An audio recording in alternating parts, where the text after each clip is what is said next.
తాకట్లో ఉన్న బంగారాన్ని విడిపించి ఆ రోజున మార్కెట్ ధర కట్టి మిగిలిన డబ్బును మీకు అందిస్తుంది కొమ్మూరి గోల్డ్.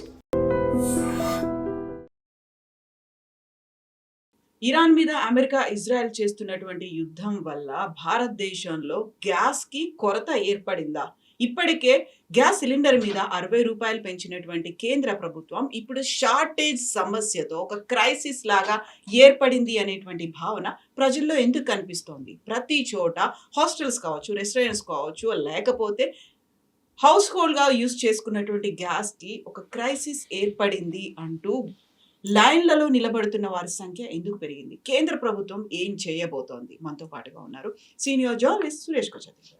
సార్ నమస్తే. సో 2 రోజుల నుంచి విపరీతమైనటువంటి వీడియోస్ కనిపిస్తూ ఉన్నాయి. లైన్లలో బారులు తీరినటువంటి ప్రజలు, గ్యాస్ సిలిండర్లు కొరత ఏర్పడింది అనేది. అక్కడ కొన్ని రూల్స్ అండ్ రెగ్యులేషన్స్ పెట్టుకున్నారు. రెస్టారెంట్స్ మేము మూసేస్తామన్నారు. హాస్టల్స్కి సంబంధించి కూడా we're closing it for 3-4 days అనేటువంటి మాట. ఇంత క్రైసిస్ ఎందుకు ఏర్పడింది? ఒకటి, ఒక న్యాచురల్ క్రంచ్ ఉంది. మనం అర్థం చేసుకోవాలి. ఎల్పిజి మనం ఇక్కడే ప్రొడ్యూస్ చేసుకుంటున్నాం. ఎల్పిజిని బయట నుంచి ప్రొడ్యూస్ చేయక్కర్లేదు. ఎల్ఎన్జి, సిఎన్జి బయట నుంచి తెచ్చుకుంటాం మనం చాలా మటుకు. అది మన దగ్గర కూడా కొంచెం కెపాసిటీ ఉంది ప్రొడ్యూస్ చేయడానికి. ఇప్పుడు ఉన్నది ఒక ఆర్టిఫిషియల్ క్రైసిస్. నిన్న రాత్రి కూడా నేను వీళ్ళు ఒక డాష్ బోర్డ్ చూశాను, మినిస్ట్రీ ఆఫ్ పెట్రోలియం. దాంట్లో ప్రాబ్లం ఎక్కడైతుందంటే ప్రతి ఈ లైన్లో నిలబడిన వాళ్ళు చాలామంది నేను అనాలిసిస్ చేస్తే 13 రోజుల తర్వాత మళ్ళీ గ్యాస్కి వచ్చారంట. ఇమ్మీడియట్గా. ఎందుకంటే వాళ్ళు హోర్డింగ్ చేసుకుంటున్నారు. సో ఇది ఒక పెద్ద ప్రాబ్లం. మనకు తెలిసిందే సబ్సిడైజ్ సిలిండర్లో 8 సిలిండర్లే ఒక మనిషికి వస్తుంది సంవత్సరానికి. Non subsidize you can take up to 12 and beyond 12 మీకు కావాలంటే you have to give a justification why అని. ఒక యావరేజ్ ఇండియన్ హౌస్ హోల్డ్లో చాలా సంవత్సరాల నుంచి ఉన్న క్యాల్కులేషన్ ప్రకారం ఒక నెల మినిమం నడుస్తుంది. మా దాంటి హస్బెండ్ అండ్ వైఫ్ ఉన్న ఒక ఇంట్లో అది ఈవెన్ 1.5 months దాకా నడుస్తుంది, ప్రాబ్లం లేదు. పెద్ద పెద్ద అపార్ట్మెంట్స్లో, కొత్త కట్టిన అపార్ట్మెంట్స్లో అన్ని పైప్డ్ గ్యాస్ సప్లై ఉంటుంది. దానికి ఏ షార్టేజ్ ఉండదు, ఎందుకంటే it is coming from centralise source, under ground నుంచి ఉన్న పైప్ లైన్. మన భాగ్యనగర్ గ్యాస్ లాంటిది ఇక్కడ మన హైదరాబాద్లో. ప్రాబ్లం ఎక్కడ వస్తుందంటే మనం పెట్రోల్ బంక్లో ఏమైనా ప్యానిక్ చూస్తున్నామా? లేదు కదా. ఇప్పుడు కూడా ట్రాఫిక్ మీద, రోడ్డు మీద అంతే ఉంది. అనుకున్నాను కొంతమంది బండి నడిపించడం బంద్ చేస్తారు అనుకుని, అది కూడా నడవట్లేదు, అట్లనే నడుస్తుంది కార్లన్నీ. సో ఈ పరిస్థితుల్లో మనం ఏం చేయాలంటే first of all panic avoid చేయాలి. All India LPG distributor association president కూడా నిన్న రాత్రి అన్నారు, మాకు కావాల్సిన సిలిండర్ మాకు దొరుకుతుంది, మాకు ప్రాబ్లం లేదు. ఎల్పిజిలో ఫస్ట్ ప్రయారిటీ డొమెస్టిక్ ప్రయారిటీ ఉంటుంది. డొమెస్టిక్ గ్యాసే మనకు ఇంటింటికి పంపించాల్సి ఉంటుంది. అక్కడ మనం డిసిప్లిన్ మెయింటైన్ చేయాలి. ఇది కొత్తది కాదు కవిత గారు, మీకు గుర్తుంటుంది. ముందు మన దగ్గర ఒక ఆయిల్ క్రైసిస్ వచ్చినప్పుడు ముందట ఒక 10-15 సంవత్సరాల ముందు, ఈవెన్ 10 సంవత్సరాల ముందు కూడా, అప్పుడు మన వీక్లీ రివిజన్ ఉంటుండే ఆయిల్ ప్రైసెస్ పెట్రోల్ బంక్లో. ఒకసారి ఫోర్ట్నైట్, ఒకసారి నెలకు పాటు. 2 రూపాయలు పెంచు అని చెప్పగానే రేపు పొద్దున్న నుంచి అనగానే ఇవాళ సాయంత్రం పెద్ద లైన్ కట్టేస్తారు petrol bunk out, full tank కొట్టించుకోవడానికి. ఇంత ప్యానిక్ అవసరం లేదు. ప్రాబ్లం ఎక్కడ క్రియేట్ అవుతుందంటే డైవర్షన్ నడుస్తుంది చాలా మటుకు. డొమెస్టిక్ మీరు చూసుకుంటే చాలా ఈ చిన్న చిన్న టిఫిన్ సెంటర్ వాళ్ళు, రోడ్ సైడ్ నడిపిస్తున్న మిర్చి బజ్జీ స్టాల్స్ వాళ్ళు చాలామంది, అంటే అందరూ అనట్లేదు కానీ ఒక 20-30% మంది, this as per government statistics it's, వాళ్ళు డొమెస్టిక్ సిలిండర్స్ వాడుతున్నారు, కమర్షియల్ కాదు. దానికి కారణాలు చాలా ఉన్నాయి. ఒకటి, కమర్షియల్ రేట్ ఎక్కువ, కమర్షియల్ సిలిండర్ సైజ్ ఎక్కువ. సో రేట్తో పాటు సైజ్ కూడా ఎక్కువనే ఉంది. మన 14.5 ఇస్ డిఫరెంట్ ఫ్రమ్ 18.5. అది కాకుండా ఈ డొమెస్టిక్లో వీళ్ళు ఏం చేస్తారంటే ఇప్పుడు కూడా నాన్ ఓటీపీ, నాన్ కేవైసీ చాలామంది లిస్ట్లో ఉన్నారు. ఇప్పుడు కూడా కేవైసీ చేయలేని వాళ్ళు చాలామంది ఉన్నారు. వాళ్ళు కేవైసీ చేస్తేనే ఓటీపీ వస్తుంది. ఇప్పుడు గవర్నమెంట్ నిన్నటి నుంచి స్ట్రిక్ట్ చేసేసారు, వితౌట్ ఓటీపీ బుకింగ్ నడవదు. You have to have their OTP registered with the registered gas. So మన వైపు ఇప్పుడు దాంట్లో ఉన్న ఒక పరిస్థితి ప్రకారం ఇప్పుడు ఒక 6 నెలల తర్వాత ఒక స్టెబిలిటీ వస్తుందని చెప్పిన దానికి, కానీ నిన్నటి నుంచి ఖతార్ కూడా ఏమన్నారంటే ఇంకొక 2 వారాల్లో we will reduce our normal ratio and will increase hour production.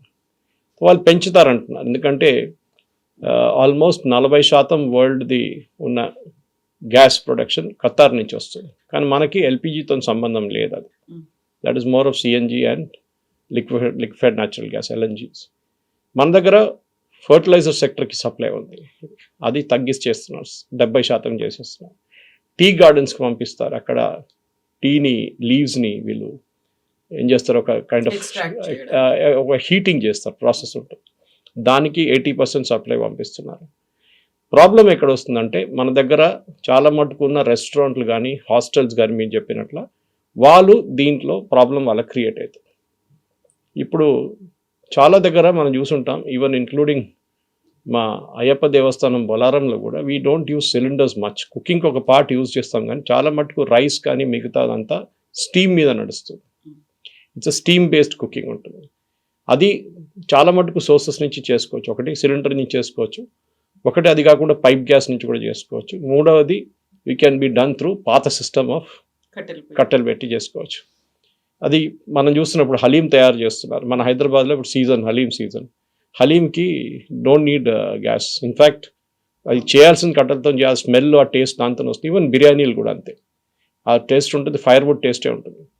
In fact నాకు ఇప్పుడు కూడా మా ఇంట్లో మా అమ్మగారు, ఇన్ఫ్యాక్ట్ మా నాన్నగారు ఇల్లు కట్టినప్పుడు కేరళలో, he made a provision in the kitchen traditional and gas.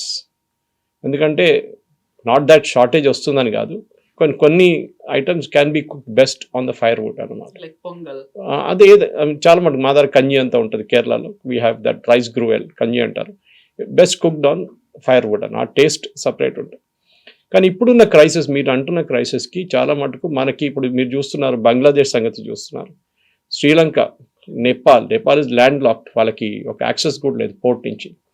బంగ్లాదేశ్కి మనం ఎస్టర్డే 5,000 మెట్రిక్ టన్స్ డీజిల్ ఇచ్చాం, వాళ్ళకి డీజిల్ లేదు వాళ్ళ దగ్గర, బస్సులు నడవు. చాలా మటుకు పాకిస్తాన్లో స్కూల్స్ క్లోజ్ చేసేసారు, 50% ఆన్లైన్ చేసేసారు. అది కాకుండా ఎందుకంటే వాళ్ళ దగ్గర డీజిల్ లేదు, మీరు ఎల్పిజి పక్కన పెట్టండి. So we're managing well. ఒకటే నా అభ్యర్థన ఒకటే ఏంటంటే ఈ ప్యానిక్ సిచ్యువేషన్ క్రియేట్ చేయకూడదు. అండ్ ఐ థింక్ మన మోటరిస్ట్ని పెంచుకోవాలి, ఎందుకంటే ఇదే ఎల్పిజి సిలిండర్ తీసుకెళ్తున్న వాళ్ళే మళ్ళీ పెట్రోల్ బంక్ వెళ్ళి లైన్లు కడితే అక్కడ ప్రాబ్లం అవుతుంది. పెట్రోల్ బంక్ చాలా స్మూత్గా నడుస్తుంది, there is absolutely no disturbance of. మనకి స్ట్రెయిట్ ఆఫ్ హార్మూజ్ నుంచి మనకు వచ్చే ఎల్పిజి ఒక 20 నుంచి 25%, మిగతా మనం 80% బయట నుంచి తెప్పించుకుంటాం మిగతా సోర్సెస్ నుంచి. సో మనకు దానికి డిస్టర్బెన్స్ లేదు. రేటు పెరిగింది, ఎస్, దానికోసం కమర్షియల్ సిలిండర్ పెంచారు, డొమెస్టిక్ సిలిండర్ కూడా పెంచారు. కానీ నిన్న రాత్రి నుంచి మనం చూస్తున్నాం, ట్రంప్ యుద్ధం అయిపోయింది అని చెప్పంగానే it has come down to $83 per barrel. అది ఇంకా నెక్స్ట్ 2-3 డేస్లో అది మళ్ళీ $70కి వచ్చేస్తుంది. 70 is where it was before. So మనకి అది కాకుండా రష్యా నుంచి మనం తెప్పించుకుంటున్నాం ఆయిల్, మనం రష్యా నుంచి గ్యాస్ కూడా మనం పోతున్నాం. సో బోత్ వేస్ ఇంకొక వారం లోపల ఈ స్టెబిలిటీ వచ్చేస్తుంది. Because I'm hotel management graduate, media కాకుండా నాకు అది కూడా ఒకటి ఉంది. సో మా గ్రూప్లో డిస్కస్ చేస్తున్నాం, చాలామంది హోటలేస్ ఉన్నారు.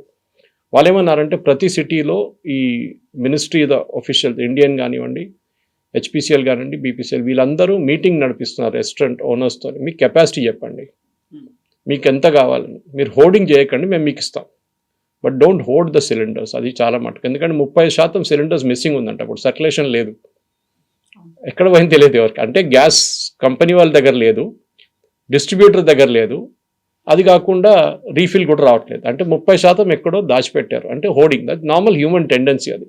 అండ్ మార్నింగ్ నార్త్ ఇండియాలో ఒక ట్రక్ను కూడా దొంగిలించేశారు అని, ఆల్మోస్ట్ 500+ సిలిండర్స్ ఉన్నాయి, అలాంటి ట్రక్ను మాయం చేశారు. అది నడుస్తుంది మన దేశంలో, ఏమని నడుస్తుంది మన దేశంలో, సిలిండర్ కాదు, రేపు దీనికన్నా ముందు పెట్రోల్ క్రైసిస్ వచ్చిన పెట్రోల్ ట్యాంకరే గాయబ్ చేసేసారు వీళ్ళు మొత్తం. ఎనీవే, నేను చెప్పేది ఏంటంటే మనం మిగతా దేశాల్లో చూస్తే మన సంగతి, మనం వీఆర్ బెటర్ ప్రిపేర్డ్. యాక్చువల్లీ మనకు తెలిసిపోయింది ఈ క్రైసిస్ రాబోతుంది అనేది. ఎందుకంటే మనం వెనిజువేలాతో కాంట్రాక్ట్ పెట్టుకున్నప్పుడు మనం అప్పుడే డిసైడ్ చేసుకున్నాం, రష్యా దగ్గర నుంచి కొనకపోతే కూడా వెనిజువేలా నుంచి మనకు సప్లై ఉంటుంది.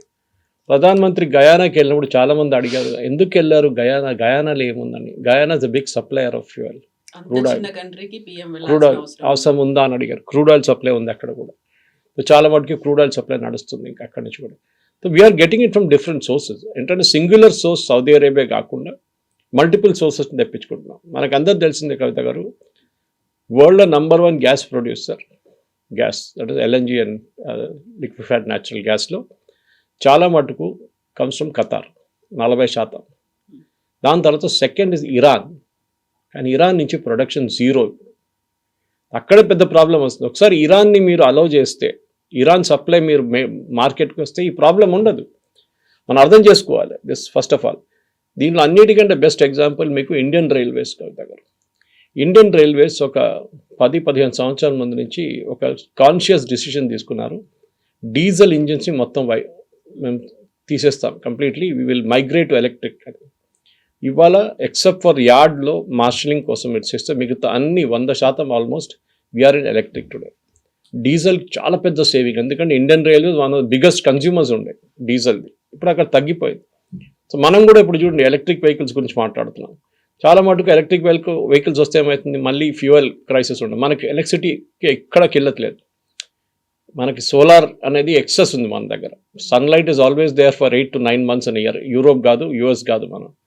అట్లాంటి పరిస్థితుల్లో ఐ థింక్ మన ప్రజలు కూడా ప్యానిక్ కాకుండా, and especially the hotel sector, మేము హాస్పిటాలిటీ సెక్టర్ అంటాం దాన్ని, రెస్టారెంట్ సెక్టర్లో ప్యానిక్ కాకూడదు. You can switch over to steam cooking if you want to, కానీ దానికి టైం పడుతుంది. తిరుమలలో చూడండి, they use steam cooking to a large extent. అక్కడ కూడా అది చేస్తే చాలా మటుకు ఎఫిషియన్సీస్ వస్తుంది. కానీ ఆ పాత రోజులు గ్యాస్ రెగ్యులర్గా వస్తుందంటే ఇంకొక 2-3-4 వారాల దాకా ఈ క్రైసిస్ ఉండబోతుంది డెఫినెట్గా. ప్రిపేర్డ్గా ఉంది అనుకున్నప్పుడు ప్లానింగ్ అనేది ప్రాపర్గా లేదా? ఎందుకని ఒక పానిక్ క్రియేట్ అవుతుంది, భయపడుతున్నారు. ఫస్ట్ ఏమో 60 రూపాయలు సడన్గా పెంచేశారు అనుకున్నారు, ఆ తర్వాత ఇప్పుడు క్రైసిస్ తగ్గించేశారు అన్న తర్వాత ప్రతి ఒక్కరూ కూడా అలర్ట్ అవుతున్నారు. లేకపోతే మేము అన్ని కంట్రోల్ చేసుకోవాలి కండిషన్స్తోనే ఫుడ్ అనేది కూడా తయారు చేస్తున్నప్పుడు. నిన్న ఒక ఎల్పిజి సిలిండర్ డిస్ట్రిబ్యూట్ చేస్తున్నాయని ఇంకో స్టూడియో దగ్గర చూస్తాను, దుర్గం చెరువు దగ్గర ఒక స్టూడియో దగ్గర కార్ పార్క్ చేస్తుంటే కనిపించాడు. మన న్యాచురల్ టెండెన్సీ కదా, వెళ్ళి అడిగాను, బాబు నువ్వు బండి నడిపించుకుంటూ పోతావు, నీ సిలిండర్ అవ్వడానికి కొట్టేస్తాడా అని అడిగాను. లేదు సార్, ఆ ప్రాబ్లం లేదు, ఏమైనా ప్యానిక్ ఉందా అడుగుతున్నారా అంటే, లేదు సార్ హోటల్ వాళ్ళే ప్రాబ్లం క్రియేట్ చేస్తున్నారు, డొమెస్టిక్లో నాకు టెన్షన్ లేదు సార్ అన్న. అక్కడే మనకు తెలిసిపోతుంది. ఈ టెండెన్సీ మీరు సౌత్ ఇండియాలో చూడట్లేదు, ఇది కొన్ని స్టేట్స్ నార్త్ ఇండియాలో మొదలైంది. ఇది అంటే లైన్ కట్టేయడము. కాకపోతే ఫస్ట్ టైం మాత్రం బెంగళూరులో ఉన్నటువంటి హాస్టల్సే ఒక నోట్ పెట్టారు అనే. ఎస్ కరెక్ట్, బెంగళూరు కదా నేను చెప్పింది. I'm talking about domestic cylinders. Domestic cylinder line cutting చూసింది మనం నార్త్ ఇండియన్ చూసుకుంటూ వస్తున్నాం చాలా మటుకు. దీని టెండెన్సీ చెప్పాను చూడండి, 18 రోజులు 13-18 రోజుల లోపల నెక్స్ట్ సిలిండర్ కోసం వస్తున్నారు.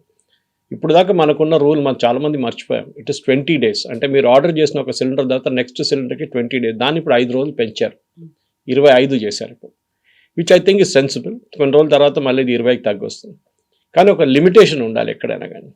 ఇప్పుడు ప్రాబ్లం ఎక్కడ వస్తుందంటే, పాత సిస్టమ్ జాయింట్ ఫ్యామిలీ సిస్టమ్ అన్నప్పుడు కన్జంప్షన్ ఎక్కువ ఉండే. ఇప్పుడు ఫ్యామిలీస్ న్యూక్లియర్ ఫ్యామిలీస్ అయిపోయారు, husband wife 1 child or 2 children అంతే, దాంట్లో నడుస్తుంది. సో వాళ్ళకి కావాల్సింది డెఫినెట్గా గవర్నమెంట్ ప్రయారిటైజ్ చేస్తున్నారు. డొమెస్టిక్ ఇస్ నంబర్ 1, అది there is no getting away from that. కానీ మన వైపు నుంచి కూడా యాజ్ అ సిటిజన్ మనకి రెస్పాన్సిబిలిటీ ఏంటంటే, ప్యానిక్ క్రియేట్ చేయకుండా పెట్రోల్ బంక్లో మనం ఎట్లా బిహేవ్ చేస్తున్నామో అదే బిహేవియర్ మన ఎల్పిజిలో తీసుకొస్తే బాగుంటుంది. అది నా రిక్వెస్ట్ అని. సో ట్రంప్ ఏమో యుద్ధం ముగిసిపోయిందని చెప్తున్నారు, ఖతార్ ఏమో మే విల్ స్టార్ట్ ప్రొడ్యూసింగ్ అని వీళ్ళు చెప్తున్నప్పటికీ, స్ట్రైట్ ఆఫ్ హార్మూజ్ దగ్గర నిన్న ఆల్మోస్ట్ ఒక 15-16 షిప్స్ని వాళ్ళు తగలబెట్టారు అనేది. అంటే వాళ్ళు ఇంకా ఇప్పటికీ యాక్సెప్ట్ చేయట్లేదు అక్కడ నుంచి నౌకలు వెళ్ళడానికి అనే ఒక మాట. తగలబెట్టలేదు, ఒక్క షిప్ కూడా తగలబెట్టలేదు నిన్న. Nothing happen because international maritime ఒక అలర్ట్ ఉంటుంది. నేను పొద్దున్నలోగానే ఫస్ట్ అది చెక్ చేస్తాను. నిన్న ట్రంప్ వాళ్ళ ఎనర్జీ సెక్రటరీ ఒక ట్వీట్ చేశారు, మేము 1 US నేవల్ షిప్ ఒక కార్గో షిప్ని ఎస్కార్ట్ చేసి తీసుకెళ్ళాను అని చెప్పి ఒక ట్వీట్ చేశారు. వితిన్ 15 నిమిషాలు ఆ ట్వీట్ డిలీట్ చేశారు. దానికి కారణాలు ఉన్నాయి. They have taken that ship, అది తెలిసిపోయింది చాలా క్లియర్. కానీ US నేవీ షిప్ ఎక్కడ కనిపించట్లేదు మ్యారిటైమ్ రూట్లో ఆ షిప్స్లో. ఎందుకంటే మన ఫ్లైట్ రాడార్ లాగా ఇక్కడ కూడా మీకు షిప్స్ కనిపిస్తుంది ఎక్కడి నుంచి. సో స్ట్రైట్ ఆఫ్ హార్మూజ్లో ఇప్పుడున్న పరిస్థితిలో ఎస్టర్డే ట్రంప్ ఇచ్చిన వార్నింగ్ తర్వాత 16 మైన్ లేయింగ్ షిప్స్ని ఇరాన్ది ధ్వంసం చేశారు. మీరు చెప్పింది అది 16 ధ్వంసం చేసింది ఇరానియన్ మైన్ లేయింగ్ షిప్స్ అనమాట. చిన్నది ఉంటుంది అది మైన్స్ లే చేస్తారు. అది దాన్ని నిన్న ధ్వంసం చేశారు. ట్రంప్ వార్నింగ్ కూడా ఇచ్చారు నిన్న, ఇంకొక మైన్ కూడా నాకు కనిపిస్తే అంత సంగతి. Anyway we're going to use minesweepers, వాళ్ళ దగ్గర మైన్ స్వీపర్స్ ఉన్నాయి, షిప్స్ ఉంటుంది that can detect and take out the mines అన్నమాట. అది చేస్తున్నాం మేము అని చెప్తున్నాం. సో స్ట్రైట్ ఆఫ్ హార్మూజ్ని ఓపెన్గా ఉంచుకోవడం ప్రయారిటీ అని వాళ్ళ పొద్దున కూడా US స్టేట్ డిపార్ట్మెంట్ చెప్పారు చాలా క్లియర్గా, that we will have to maintain straight of Hormuz, we will take over అంటున్నారు ఇప్పుడు ట్రంప్. దాంట్లో పెద్ద ఒక స్టేట్మెంట్ ఉంది. ఎందుకంటే దాంట్లో ఖర్గ్ ఐలాండ్ చెప్పి ఒక ఐలాండ్ ఉంది, మీకు గుర్తుంటుంది. It belongs to Iran. ఇరాన్ది ఆల్మోస్ట్ 90% డిస్ట్రిబ్యూషన్ ఎక్కడి నుంచి నడుస్తుంది అంటే వీళ్ళు డిఫరెంట్ సోర్సెస్ నుంచి ఫ్యూయల్ పంప్ చేసేది సెంట్రలైజ్ ఖర్గ్ ఐలాండ్ పంపించి, Kharg island is slightly 30 kilometres from Iran. ఆ ఐలాండ్ నుంచే వీళ్ళు షిప్స్ అక్కడ అనమాట. ఇప్పుడు యూఎస్ ఏమంటున్నారు, మేము ఆ ఖర్గ్ ఐలాండ్ని కూడా మేము క్యాప్చర్ చేసుకుంటాం, so that you will not be able to even pump oil into this destination. మీరు పంప్ చేస్తే మేము తీసుకెళ్ళిపోతాం అక్కడి నుంచి. ఇరాన్కి ఇప్పుడు ఆల్మోస్ట్ వెనజువేలా సిచ్యువేషన్ వచ్చేస్తుంది. వెనజువేలా ఇదే చేశారు కదా, మీరు పంప్ చేస్తున్నంతా ఇండియాకి అమ్మేసుకుంటున్నాం, చైనాకి అమ్మేసుకుంటున్నాం, మా మిగతా దేశాలు తీసుకెళ్ళిపోతున్నారు. సో అదే సిచ్యువేషన్ ఇప్పుడు ఇరాన్లో కూడా వచ్చింది. కానీ యుద్ధం ఆగుతుందా అంటే డెఫినెట్గా ఎస్, నెక్స్ట్ ఒక 2 వారాల లోపల ఇది అయిపోతుంది కంప్లీట్గా. కానీ ఇరాన్ దాన్ని ఆపరు. వాళ్ళు రెగ్యులర్గా ఒక టాక్టికల్ అటాక్స్ చేస్తూనే ఉంటారు చిన్న చిన్నగా. కానీ ఇప్పుడున్న పరిస్థితి ప్రకారం నిన్న చూస్తే నిన్న చాలా మటుకు తగ్గిన మిసైల్స్ అని, నిన్న 5-6 మిసైల్స్ కొట్టారు వాళ్ళు. సో దేర్ కెపాసిటీ తగ్గిందనమాట. ఇంకొక వారం లోపల బహుశా ఇది టేపర్ ఆఫ్ అయిపోతుంది. కానీ స్పొరాడిక్ అటాక్స్ ఉంటుంది, అక్కడక్కడ చేస్తుంటారు వాళ్ళు. అరబ్ నేషన్స్ కూడా ఫెడప్ అయిపోయారు కంప్లీట్గా. Dubai is getting majorly affected. వాళ్ళ దగ్గర నుంచి ఎక్స్పాట్రీస్ చాలామంది పారిపోయారు, కానీ వాళ్ళు వచ్చేస్తారులే తర్వాత. ఇప్పుడు వెళ్ళారు కానీ తర్వాత వచ్చేస్తారు రిటర్న్. ఎవరైనా ప్యానిక్ ఉన్న సిచ్యువేషన్లో రిటర్న్ వచ్చేస్తారు. ఇన్ఫ్యాక్ట్ మీరు చెప్పినట్లు నిన్నటి దాంట్లో మా కూతురు గురించి ఎవరో కామెంట్ అడిగారు, మాకు మీ కూతురు బాగున్నారా, సేఫ్గా ఉన్నారా, she was going to Cairo, Hyderabad, Bahrain Cairo అండి. Yes, she has come back. Cairo అంతా ఫినిష్ చేసి ఈజిప్ట్ అంతా విజిట్ కంప్లీట్ చేసి వారం తర్వాత నిన్న ముంబైలో డైరెక్ట్ ఫ్లైట్లో ల్యాండ్ అయ్యారు ఈజిప్ట్ ఎయిర్లో without touching. So I was watching the flight path. ఆ flight path yesterday took over Saudi Arabia చాలా మటుకు, అండ్ దెన్ ఓవర్ దుబాయ్. దాని తర్వాత ఇరాన్ అవాయిడ్ చేసి ఇండియా వైపు వెళ్ళిపోయింది. So that means Saudi Arabian air space is open, Dubai air space is open, అంటే UAE air space is open. ఇది రెండు చాలా క్రూషియల్. ఎందుకంటే ఇప్పుడు ప్రాబ్లం ఎక్కడ వస్తుందంటే ఈవెన్ సౌదీ అరేబియాకి, ఈవెన్ యూఏఈకి వాళ్ళకి డైలీ కావాల్సిన వెజిటబుల్స్ కానీ మీట్ కానీ చాలా మటుకు ఇటువైపు నుంచి వస్తుంది, ఇండియా వైపు నుంచి వస్తుంది. ఇండియా, ఇండోనేషియా, మలేషియా వైపు నుంచి అది ఆగిపోయింది చాలా మటుకు. ఇప్పుడు వాళ్ళు గ్లోబల్ ఫ్రైటర్స్ యూజ్ చేస్తున్నారు, పెద్ద పెద్ద కార్గో ఎయిర్క్రాఫ్ట్ యూజ్ చేసి దీన్ని మూవ్ చేస్తున్నారు. మొన్న లులు గ్రూప్ వాళ్ళు అనౌన్స్ చేశారు, వాళ్ళు కంప్లీట్ ఒక చార్టర్డ్ ఫ్లైట్ వాళ్ళ వెజిటబుల్స్కి మిగతా వీటి కోసం యూఏఈలో వాళ్ళు ఉన్న వాళ్ళ సూపర్ మార్కెట్స్ కోసం తీసుకెళ్లారని చెప్పి ఇండియా నుంచి. So that is good news actually. ఎందుకంటే షిప్స్ మూవ్ కాకపోతే you should move it through aircraft. రేపు అది మిలిటరీ ఎయిర్క్రాఫ్ట్ కూడా ఉండొచ్చు బహుశా. బట్ ఎనీవే టోటల్ ఓవరాల్ చూస్తే కవిత గారు ఒకటే రిక్వెస్ట్, మళ్ళీ అది రిపీట్ చేస్తున్నాను. ఈవెన్ నిన్న మినిస్ట్రీ వాళ్ళు కూడా స్టేట్మెంట్ ఇచ్చారు, డోంట్ ప్యానిక్, హాస్టల్ వాళ్ళు చేస్తారు. నేను ఇప్పుడే మా తెలిసిన ఫ్రెండ్ దగ్గర మెసేజ్ పెట్టాను, వాళ్ళు 6 హాస్టల్స్ నడిపిస్తారు ఒక యూనివర్సిటీ కోసం ఇక్కడ. వాళ్ళ దగ్గర అడిగాను, మీకు ఏదైనా ప్రాబ్లం ఉందా అని అడిగారు ఇక్కడ డిబేట్కి వచ్చే ముందు. She said absolutely everything is normal, okay, we're managing. Okay, panic కాకుండా మేనేజ్ చేస్తున్నాం అంతే, ఎఫిషియన్సీస్ తీసుకొస్తున్నాం. ఎక్కడెక్కడ మేము మన ఇండక్షన్ కుక్ టాప్ ఉందో అది యూజ్ చేస్తున్నాం మేము సూప్స్ హీట్ చేయడానికి, దానికి దీనికి. We are not totally dependent on LPG, alternate చూసుకుంటున్నాం, which is a good move. ఇప్పుడు ఇవాళ కాకపోతే రేపు మీరు కొచ్చిన్ ఎయిర్పోర్ట్ తీసుకోండి, కొచ్చిన్ ఎయిర్పోర్ట్ కంప్లీట్గా నడుస్తున్నది ఈజ్ ఆన్ సోలార్, ఇంక్లూడింగ్ వాళ్ళ కిచెన్ సైడ్ కూడా. అంటే వాళ్ళకు కూడా ఎంప్లాయీస్ ఉన్నారు, అది కూడా కెఫ్టీరియా ఉంది, అది కాకుండా రెగ్యులర్ కిచెన్స్ ఉంది వాళ్ళకి, అక్కడున్న షాప్స్కి వాళ్ళకి సపరేట్ ఉంది. వీళ్ళందరూ ఎలక్ట్రిసిటీ వాడతారు, and that is through solar. I think ఈ క్రైసిస్ దీనికన్నా ముందు కూడా మీకు గుర్తుంటుంది, మిడిల్ ఈస్ట్ క్రైసిస్ ఒక 20 సంవత్సరాల ముందు, 20 సంవత్సరాలు నాకు గుర్తుంది. సద్దాం హుస్సేన్ టైంలో కువైత్ ఆక్రమించే టైంలో ఒక పానిక్ సిచ్యువేషన్ వచ్చింది. అప్పుడు కూడా చాలామంది నేర్చుకున్నారు, ఆల్టర్నేటివ్స్ చూసుకున్నారు. మనం I think sooner or later మనం ఈ ఎల్పిజి దీని నుంచి బయటపడి we have to look at new sources. చెప్పడానికి చాలా ఈజీగా ఉంటుంది ఇక్కడ కూర్చొని, ఈ రూమ్లో కూర్చొని చెప్పడానికి, కానీ we should look at options. Piped gas is a great option. అది మన దగ్గర ఒకటి, safety wise also it is better. మీకు తెలిసిందే, పైప్ గ్యాస్ లీక్ అయితే కూడా it will go to the higher level. LPG lower లెవెల్కి వెళ్తుంది, ఇట్స్ హెవీ. దానికోసం ఎల్పిజి బ్లాస్ట్ నడుస్తుంది. You never here a blast from a pipe connection, ఎక్కడ జరగదు అది. ఇట్లాంటి పరిస్థితుల్లో నేను చెప్తున్నాను, మన దగ్గర డీజిల్ కన్జంప్షన్ కూడా తగ్గించాలి మనం. ఢిల్లీ లాంటి ప్లేస్లో సిఎన్జికి వెళ్ళిపోయాం టోటల్. ఇప్పుడు సిఎన్జి 100% ఇస్తున్నారు ఢిల్లీలో supply, it is as usual అన్నమాట. హైదరాబాద్లో మీరు చూస్తున్నారు ఎలక్ట్రిక్ బస్సెస్ నడుస్తున్నాయి. ఇప్పుడు మన పాత జేఎన్యూఆర్ఎం కింద ఇప్పుడు కొత్త ప్రధానమంత్రి స్కీమ్ కింద వీఆర్ గెటింగ్ బస్సెస్. స్లోలీ మనం ఈ యొక్క ఏం చెప్తారు హ్యూజ్ ఈ LPG, crude oil, petrol, diesel, kerosene, air turbine fuel ఇట్లాంటిది తగ్గించుకుంటూ వస్తే బాగుంటుంది. మన దగ్గర అంత కెపాసిటీ లేదు. ఇప్పుడు K6 నుంచి నిన్న రిలయన్స్ వాళ్ళు గోదావరి బేసిన్ నుంచి వాళ్ళ గ్యాస్ సప్లైని రీరూట్ చేసి జామ్నగర్కి తీసుకొస్తున్నారు to produce LPG, which is a good move. మనం కూడా మన దగ్గర లిమిటెడ్ కెపాసిటీ ఉంది. బాంబే హై ఉంది, గోదావరి, కృష్ణా గోదావరి బేసిన్. KG6 తర్వాత ఇప్పుడు ఉన్నది మిగతా సోర్స్ రాజస్థాన్లో కొంచెం ఉంది. దెన్ వీ హ్యావ్ దిబ్రూగర్ అటువైపు అస్సాంలో. కానీ మన కెపాసిటీ చాలా లిమిటెడ్. యాజ్ అ నేషన్ మనం ఈ ఏం చెప్తారు క్రూడ్ ఆయిల్ ఇంపోర్టింగ్ నేషన్ నుంచి ఒక 60 నుంచి 70% లెవెల్కి తీసుకొస్తే బాగుంటుంది. ఇప్పుడు 80% ఉంది. We should reduce that and that's a good lesson. This is ఒక క్రైసిస్ మేనేజ్మెంట్లో చాలా మంచి లెసన్. గవర్నమెంట్ని తిట్టడం, మోదీ గారిని తిట్టడం చాలా ఈజీ. ఈ మీరు బంగ్లాదేశ్కి ఎందుకు ఇస్తున్నారు, వీళ్ళ పొద్దున చాలా మంది క్రిటిసైజ్ చేస్తున్నారు. ఇంత మన క్రైసిస్ ఉంది అనుకున్నప్పుడు మనకు డీజిల్ క్రైసిస్ లేదు, పెట్రోల్ క్రైసిస్ లేదు. సో వాళ్ళకి ఉంది పాపం. సో వాళ్ళు కూడా నేర్చుకున్నారు. ఇదే పెద్ద పెద్ద స్పీచ్ ఇచ్చిన పాకిస్తాన్తో మేము టైఅప్ చేసుకున్నాం, మేము అది చేసామని పాకిస్తాన్ రాలేదు వాళ్ళ హెల్ప్కి. Okay, now they are realise who can help అని. ఇప్పుడు శ్రీలంక కూడా ఇవ్వబోతున్నాం మనం. Sri Lanka also has a crisis. కానీ పాకిస్తాన్కి మనం ఇవ్వక్కర్లేదు, వాళ్ళు సౌదీ అరేబియా నుంచి చూసుకుంటారు వాళ్ళు ఏం కావాలని. కానీ ఉన్నది overall picture entire world is an a problem. US gas prices have gone up, అంటే వాళ్ళ పెట్రోల్ బంక్లో. యూకేలో 31 సెంట్ పెరిగింది అక్కడ కూడా. So there also they have a crisis. Putin ఏమో నిన్న నేను గ్యాస్ అసలు బంద్ చేసేస్తాను యూరోప్కి అని చెప్పేస్తున్నారు కంప్లీట్గా. We will not give anything to Europe అంటూ. ఎక్కడికి అమ్ముతారా gas? He has to naturally sell it to countries like India అన్నమాట. అదే జరగబోతుంది ఇప్పుడు. సో మనం కూడా మన రియలైన్మెంట్ చూసుకోవాలి. ఇప్పుడు వెనెజువేలా కానీ ఈవెన్ మన రష్యా కానీ మిగతా సోర్సెస్ నుంచి మన ఫ్యూయల్ మనం తెప్పించుకోవాలి. నెక్స్ట్ 6 months చాలా క్రూషియల్గా ఉండబోతుంది. మన స్టోరేజ్ కెపాసిటీ 74 రోజులకి మన దగ్గర స్టోరేజ్ ఉంది. చైనా దగ్గర 200 రోజులకి స్టోరేజ్ ఉంది వాళ్ళ దగ్గర.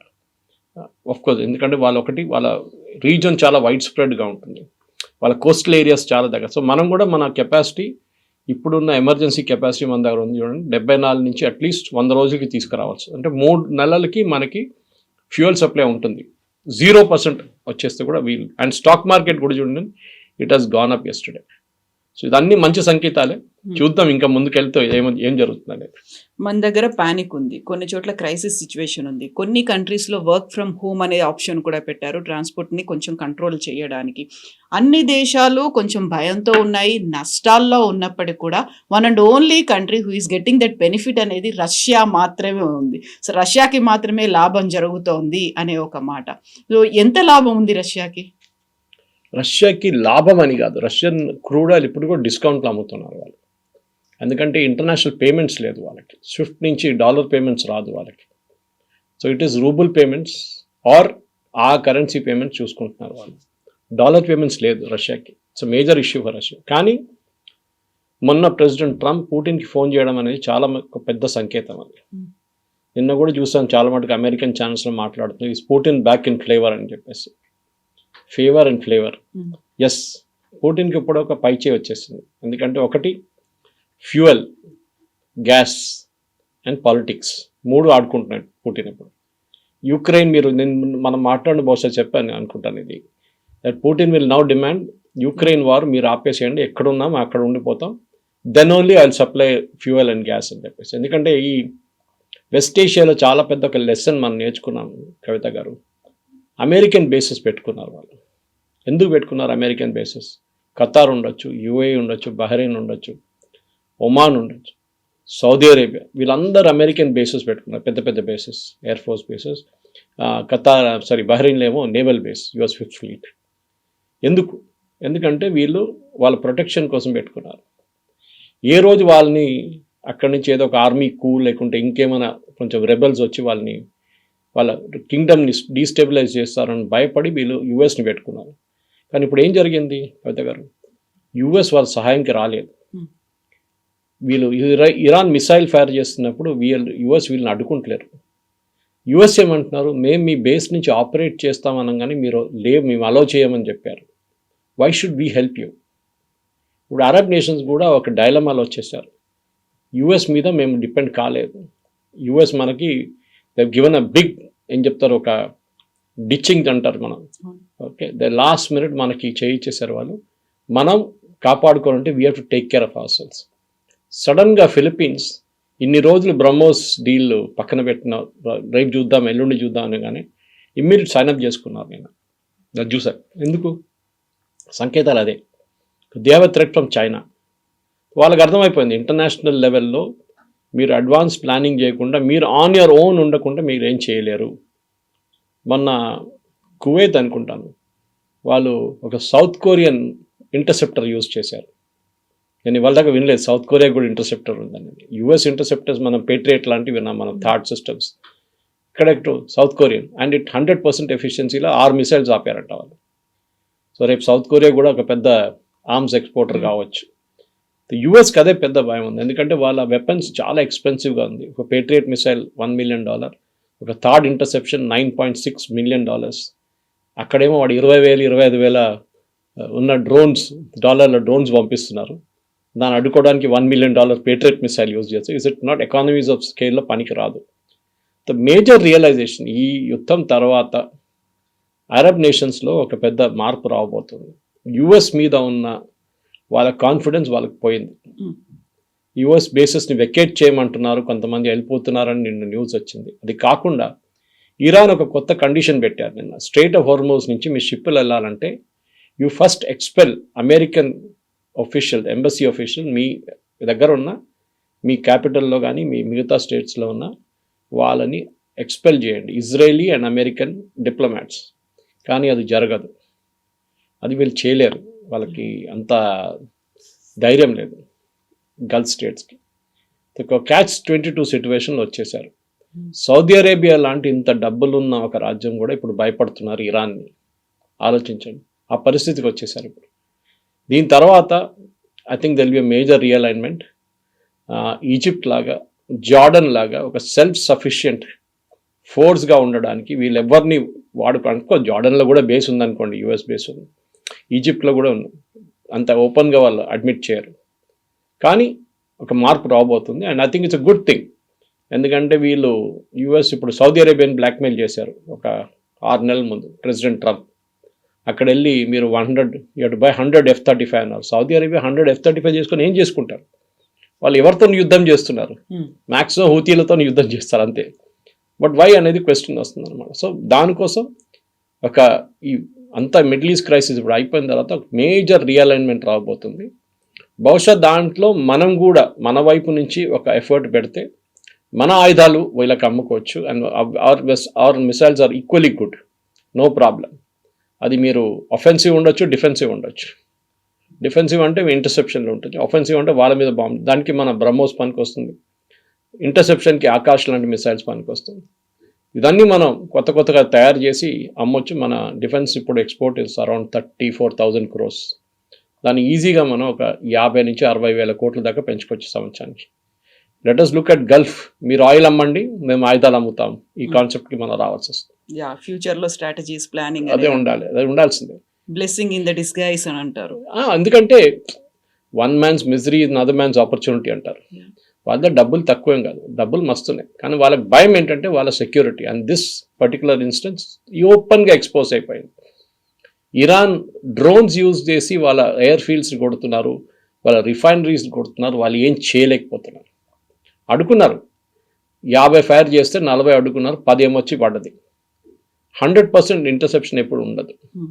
కానీ గల్ఫ్ స్టేట్స్ ఏం నేర్చుకున్నారంటే యుఎస్ మీద డిపెండెన్సీ అయి ఇంకా ముందుకు వెళ్ళలేము, మనం ఒక స్ట్రాటజీ మార్చుకోవాల్సి వస్తుందని.